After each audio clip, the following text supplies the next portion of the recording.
सभी को जय हिंद, गुड मॉर्निंग, नमस्कार। आज दिसंबर 29, 2025। आज का विषय पर जाने से पहले मैं बता दूं, एक हमारे कमांडेंट R.K. नायर है, केरल से आते हैं। उन्होंने जो है 22 नवंबर को मेरे को वॉइस क्लिप दिया था, मतलब मेरे को धमकी देते हुए, और एक छोटा सा 5 सेकंड का वॉइस क्लिप था जिसमें लोगों को बता रहा है जिस किसी के पास भी सुखदार नायर का फ़ोन नंबर है तो उसको ये भेज दो। ओके। उसमें जो है मेरे ऊपर आरोप लगा रहा था कि पहले तो पूरे आसाम राइफल को गाली देते रह रहा था, अभी जो है प्राइम मिनिस्टर और हमारे होम मिनिस्टर को भी गाली देना शुरू कर दिया या कमेंट देना शुरू कर दिया करके। और वो धमकी दे रहा था कि अब मैं चुप नहीं रहूँगा, मैं केस करूँगा, क्योंकि वो उतना प्रिय है। यानी कि वह कह रहे थे कि जो भारत के प्रधानमंत्री और जो होम मिनिस्टर है के जो गृह मंत्री, यह इनके ही प्यारे हैं, कमांडेंट R.K. नायर का, और किसी के प्यारे नहीं है। देखिए, तो उस वक्त मेरे पास जो है हमारे प्रेसिडेंट साहब भी थे, हमारे आरेवा के कमांडेंट साहब, और ट्रेजरर भी था। तुरंत मैंने उनको एक मैसेज दिया, वॉइस क्लिप भी दिया कि आप किस बेस में ये बात कर रहे हैं, मेरे को जो है किस बेस में आप बात कर रहे हैं, जिसमें आपने देखा होगा मेरा कोई भी वीडियो या ऑडियो क्लिप में मैं माननीय प्रधानमंत्री और गृह मंत्री को गाली देता हूँ या गलत कमेंट है, वो मेरे को भेजो जल्दी से, नहीं तो वरना मैं आपके खिलाफ़ जो है कुछ करूँगा। लेकिन एक्चुअल में आप सभी को पता है मेरा काफ़ी बिजी आदमी है। फिर मैं देखा उसने कमेंट दिए ही नहीं, देखा है उसने। लेकिन आज कल जो है मेरे को औरों ने भी भेजा, कोई राधा कृष्णन भी लिखते हैं, वो R.K. नायर हैं। तो उनको मैं सलाह देना चाहता हूँ, आप जो किसी भी ट्रेड से बना हो कमांडेंट हो, उससे मुझे लेना देना नहीं है। कमांडेंट एक रेस्पेक्टफुल ट्रेड है, एयर कैडर ऑफिसर है। ऐसे अंधाधुंधा किसी के ऊपर जो है ऐसे आरोपी जो है डिरोगेटरी कमेंट देना बंद करो, ठीक है। यह जो है आपका गलत सोच को दर्शाता है। ये सही हो जाओ। अगर जैसे आपको प्रिय है हमारे प्रधानमंत्री और गृह मंत्री, हर किसी को प्रिय है। देखिए 130 या 40 करोड़ लोग हैं, जनता है, हमारे भारत में रहते हैं। कोई जो है अगर गलत कमेंट करता है तो अपने तरीके से करता होगा, लेकिन मैंने कभी ऐसा किया नहीं है। अगर किया भी है तो मेरे को बताओ भाई आपने ऐसा किया है, ठीक है।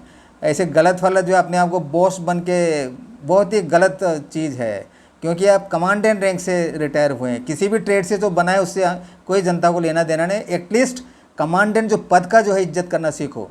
उसी प्रकार से कल मुझे लोगों ने भेजा, एक है राजस्थान में नौरंग सूबेदार क्लर्क है, वो 10 आदमी को इकट्ठा करके एक वीडियो दे रहा है, आरेवा, उसमें भी मेरे बारे में या लोगों के बारे में गलत बोल रहा है। तो इनको मैं समझा दूं कि जो वकालत कर रहे हैं आरेसा, चलो ठीक है, कोई वो नहीं, लेकिन गलत कमेंट करना बंद करो, वरना अभी हम चुप है, अगर ये कोई ज़रूरी नहीं कि हमेशा चुप रहेगा, तुम्हारे ऊपर भी केस आ सकता है।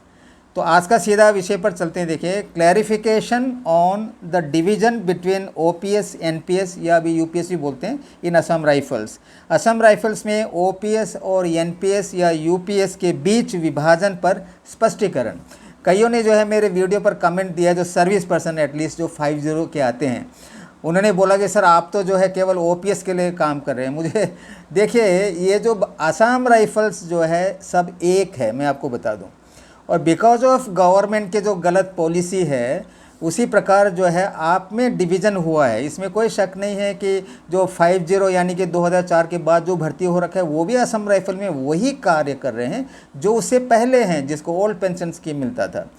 और इसमें कोई विभाजन नहीं है। देखिए, एक ही सिमिलरली प्लेस्ड पर्सनल है, एक को ज़्यादा फैसिलिटी, ज़्यादा तनख्वाह मिल रहा है, एक को कम मिल रहा है। ये जो है हम और आपका गलती नहीं है, सरकार का गलत पॉलिसी है। देखिए, उस गलत पॉलिसी के खिलाफ जो है जो डिपार्टमेंट में आते हैं, जैसे मैं कह रहा हूँ जो असम राइफल के जो आर्मी से ऑफिसर आते हैं, उनको फाइट करना चाहिए। जैसे कि एक चिट्ठी के बारे में मैं आपको बता रहा था, 30 मार्च 1997 का चिट्ठी, जो 5th पे कमीशन आउट होने के बाद उस वक्त के deputy director general Katoch sir, major general Katoch sir ने लिखा था, उसको मैं आप लोगों को समझा रहा हूँ। अभी अगले आने वाले दिनों में भी आप लोगों को समझाऊंगा कि उस प्रकार से फाइट करना चाहिए। असम राइफल क्या ड्यूटी कर रहा है, आर्मी के अंडर में आ रहा है। आर्मी के होते हुए तो इसलिए तो आर्मी ऑफिसर हैं यहाँ पे 80% से ज़्यादा, नहीं तो IPS ऑफिसर आना चाहिए था।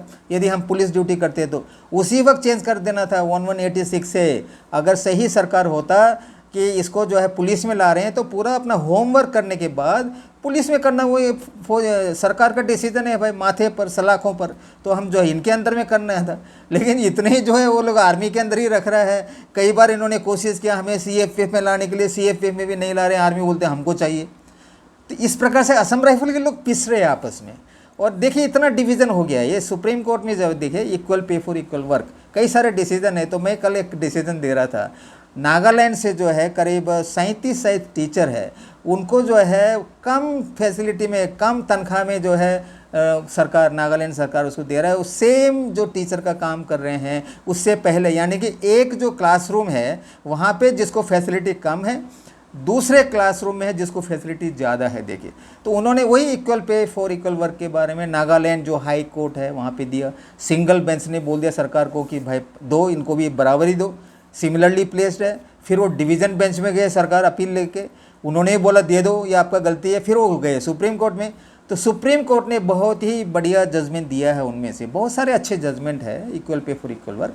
उन्होंने कहा है कि उसमें ये सरकार क्या बोलता है, 12 करोड़ रुपया मेरा खर्च हो जाएगा बोला सालाना, यदि इनको जो है पिछले पहले वाले टीचर के बराबर में लाता है। तो जज ने जो इतना अच्छा सा एक जजमेंट दिया है, उन्होंने कहा है कि पैसे का देखने से हमको कोई लेना देना नहीं है। बोला पैसे का नाम दे के या सुनाकर कोर्ट में कॉन्स्टिट्यूशन का जो प्रोविज़न है उसके ऊपर आप कोई फ़ायदा लेने की कोशिश मत करना। यह हमारा फ़र्ज़ नहीं है कि देखना कि आपको कितना पैसा खर्च होता है। लेकिन तब भी उन्होंने वर्कआउट किया। देखिए जो 12 करोड़ बोल रहा था, वर्कआउट करके पता चला कि वो तो टोटल बजट का केवल 1% है। तो बोला कि इमीडिएटली देने के लिए टीचर को, वही सेम हालत है असम राइफल का। देखिए तो जो ये जो है ये बना, जो भी है आपका जो डिफरेंसेस है, क्या पहले OPS था, फिर आ गया NPS न्यू पेंशन स्कीम, फिर आ गया यूनाइटेड पेंशन स्कीम UPS वगैरह, ये सब सरकार का विभाजन है, ये गलत है। देखिए और मैं एक बार और बता दूं, असम राइफल जो है ये नहीं है, क्या बोलते हैं, अग्निवीर नहीं है जो 4 साल के लिए भर्ती कर रखा है।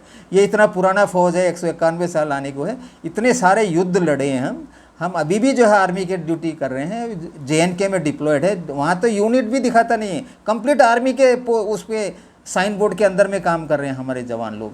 तो पूरा बेनिफिट का हक रखता है असम राइफल। इसलिए आप लोग से मेरा यही विनती है, जो सर्विस में है आप अपना काम करते रहो। मैं हमेशा बोलता हूँ आप लोगों को इसकी चिंता करने की ज़रूरत नहीं, वो हम आरेवा कर रहे हैं। आप लोग का मेरे पास 35,000 से भी ज़्यादा सिग्नेचर है जो मैंने सरकार को दे रखा है। तो हम आप लोगों के लिए भी काम करेंगे। हमने बायलॉ अमेंड कर रखा है प्रॉपरली, जो ड्यूअल कंट्रोल है, जो भी है equal pay for equal work, हम सर्विस पर्सन के लिए भी कार्य कर रहे हैं। क्योंकि सर्विस पर्सन तो एसोसिएशन बना नहीं सकता है।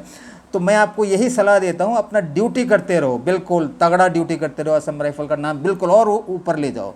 आप लोग का जो भी लीगल बैटल है हम कर रहे हैं आरेवा, कॉन्स्टिट्यूशन की प्रकार से, इन क्या कंप्लायंस विद द कॉन्स्टिट्यूशन, जो भारत का सरकार का जो संविधान है, यानी कि भारत का जो संविधान है उसके तहत हम काम कर रहे हैं।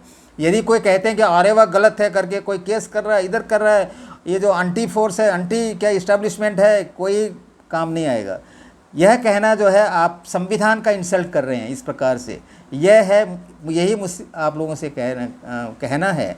और जो इस्टेब्लिशमेंट के जो कार्यधर्ता है, जो हमारे एडमिनिस्ट्रेटर है, ऑपरेशनल कंट्रोल में जो है, ये उनका भी ड्यूटी बनता है कि सरकार को, क्योंकि वहाँ तो सिविलियन लोग हैं, नेताओं को पता नहीं है, नहीं तो वह CRPF में मर्ज करो या ITBP में मर्ज करो जो है बोलना नहीं था। तो यही आज तक इतने कहना है। लास्ट में फिर एक बार मैं कहूँगा कि फौजी जो सर्विसमैन हैं अपना ड्यूटी पर ध्यान दीजिए। आपका जो भी है सब एक है असम राइफल, ये नहीं है कि कोई OPS NPS UPS कुछ नहीं है। जब एक डिसीजन आएगा सुप्रीम कोर्ट का, समानता के अनुसार सभी के ऊपर अप्लाई होगा। आज तक इतना ही। आप देख रहे हैं मेरा चैनल सत्यमेव जयते और मैं हूँ सूबेदार VT नायर। जय हिंद, जय भारत माता, वंदे मातरम। धन्यवाद।